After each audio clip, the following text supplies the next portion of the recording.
fairbutfirm.com. My name is Joe Cortez, former international boxing referee. Well, this past weekend here in Las Vegas, Nevada, at the MGM Hotel, we had a great night of boxing. However, some of the fans left there very disappointed with the outcome, but we'll talk about that in a minute. Let's talk a little bit about the undercard. On the undercard, you had Vargas, who won a decision over Jonathan O'Kendall from Puerto Rico. And you know, Vargas had come off the loss to Johnny Gonzalez last year, and he came back out. He looked pretty sharp, a little rusty, but we had a little talk after the fight, and he knew that at least he got the win, but he was a little rusty. He was off almost a year, and coming after a knockout, you never come back right away the same as you left, but he looked pretty good in winning the fight, and he'll be looking much sharper when he fights again perhaps later on this year. And the other undercard was Francisco Vargas, the new rising star from Mexico. He had a 19-0 record with 13 knockouts. Well, now he is 20-0 with 14 knockouts. Knocked out Juan Manuel Lopez from Puerto Rico. Juan Manuel Lopez had a 34-3 record with 31 big knockouts. He had come off a win from Ponce de Leon recently. However, Saturday night, Francisco Vargas really seems like a good puncher. He had good boxing skills. He reminded me a little bit of Julio Cesar Chavez as far as coming in, good body punching, and got away from not getting hit with some punches. Even though in the third round, it was a slugfest here. Towards the end of the round, they would go for about 30 seconds, back and forth, and he showed he has a heart of a lion, a warrior, like old Mexicans. They really come to fight. And in the corner, in between rounds, Juan Manuel Lopez's corner wisely stopped the fight, and that was the end for Juan Manuel Lopez. He's now thinking about perhaps retiring. Doesn't know how to say I'm out, because it's hard to say I'm finished when you're young. However, he's got 3 knockouts against, or 4 knockouts on his record against him. He's gotten stopped 3 or 4 times. That's not a good sign for you to continue. So he perhaps has to find something else to do. Maybe he'll become a trainer. Maybe he can get involved with the media or something. But boxing for him, I don't think it's the right way to go. Seems like a fine, nice young man. Gonna get married in 2 weeks, he told me. And he's got to start thinking about maybe retiring. And the other fight on the card was, of course, the main event. The main event, Lara versus Canelo Alvarez. You know, Erislandy Lara, great fighter, got a lot of talent. The name of the game is hit and don't get hit. And, you know, he was trying not to get hit all night long. As a matter of fact, Canelo only landed 24 shots to the head all night long. So that means that the guy was constantly moving. And of course, a lot of fans were upset because they want to see a champion like Canelo and Lara himself to kind of bang it out. Fans want to see 2 guys slugging it out like Francisco Vargas did against Lopez. In that third round, they were slugging it out back and forth. The fans wanted their feet up, what they wanted to see, but not with a smart fighter. Remember Muhammad Ali, his team was trying to jab, and get away from punches and moving, constantly moving, and trying not to get hit. Well, I'm not going to say that Lara isn't Muhammad Ali, but he was constantly moving around that ring, and Canelo was constantly after him. You know, I would have told Canelo, listen, you know what? When you go back to that corner, you know, think about what's happening. Don't be keep constantly chasing him. Try to get in there and cut him off. And there's ways of cutting off a fighter. I wish I could show you, you know, really, but the way of really cutting off a fighter, you really have to, you know, anticipate that he's going to his left, like in basketball. You're gonna be, when you got your guy that you're on, you gotta know which way he's gonna go. You gotta be constantly trying to outthink him, outsmart him. And Canelo should have been moving to his left just before Lara was moving to his right. So if Lara moving to his right, Canelo should already been there and clock him. And when he's trying to go the other way, it's like, you know, you have to be hopping back and forth. You got to really study your opponent. You really have to spar in the gym for months at a time with a guy like Lara, left-handed, which makes it even more difficult. and be in the gym and have a guy jump around like a rabbit all over the place, and you gotta be chasing him, but cutting him off, cut him off. The only time that Lara was connected with her punches when Canelo was able to trap him a little bit for a second or two. He got him, caught him, especially with the body shot. Canelo hit him with a lot of body shots.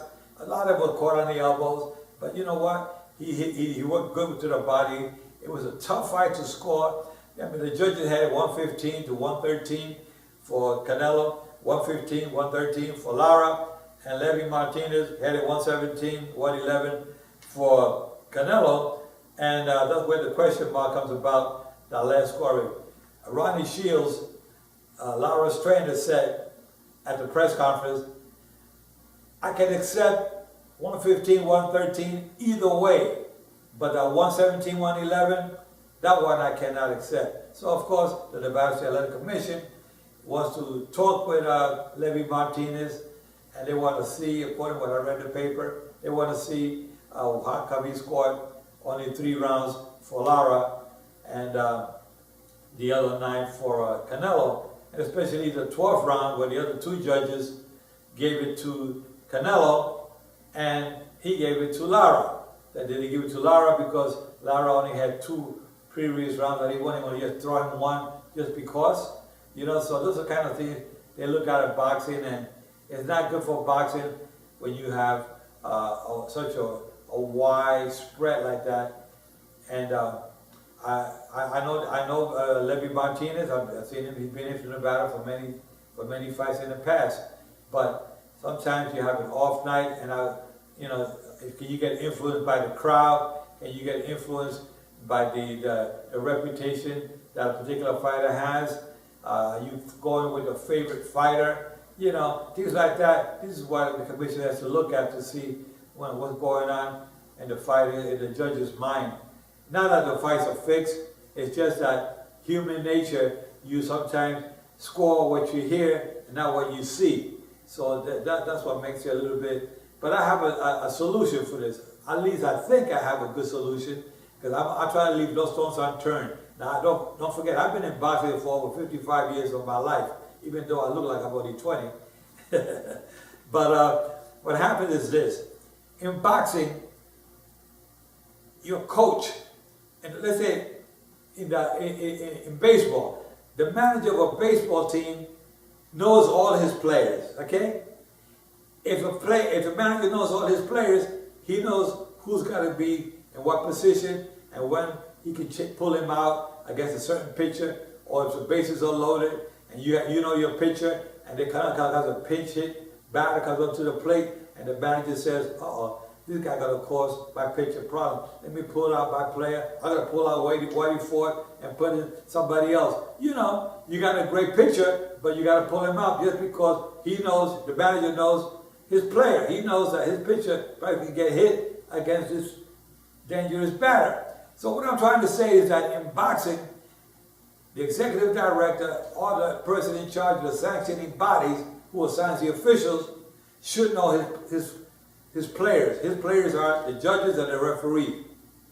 So for a particular fight, I'm going to put in Richard Steele as the referee because I know he can handle these fighters good. And the judges, I will put in ABC judge in those fights because I know those judges are good. So what the commission has to do is go back and look at the past record scorecards of all the judges that they have in their respective state and look and see how they score their fights.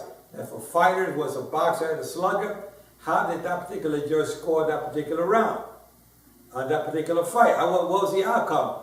And you do a research and say, okay, this judge, he likes to score fights. I can see that he favors the boxers a lot. Most of those fights that he scored the last 3 years, every fight that he scored, the fighter A was a boxer, fighter B was a slugger. He gave it to the boxer, or he gave it to the slugger. So that at the end, I say, okay, this judge here, he goes with the slugger. So he doesn't seem to go a lot with, he doesn't favor much of the boxer, the good stylish boxer that moves around a lot. He doesn't score too much for that. He likes a banger. Okay, so you identify that judge as a great judge, but only for fighters that are two sluggers. And I'm not going to put him in a fight where there's a slugger and a boxer, because obviously he's either going to favor the boxer or he's going to, whatever he's identified with as a judge that likes sluggers or a judge that likes boxers. So now, okay, so I'm going to keep him as a judge that for the sluggers. Another judge, he's identified as a judge that's for the boxer. He likes the boxer. All his past fights, it shows that he always seems to favor the boxer. So and I got another judge, and he's kind of like right in the middle all the time. So they give it to the boxer, so they give it to the slugger. So what you got to do then is, you say, that judge, I can throw him in any fight.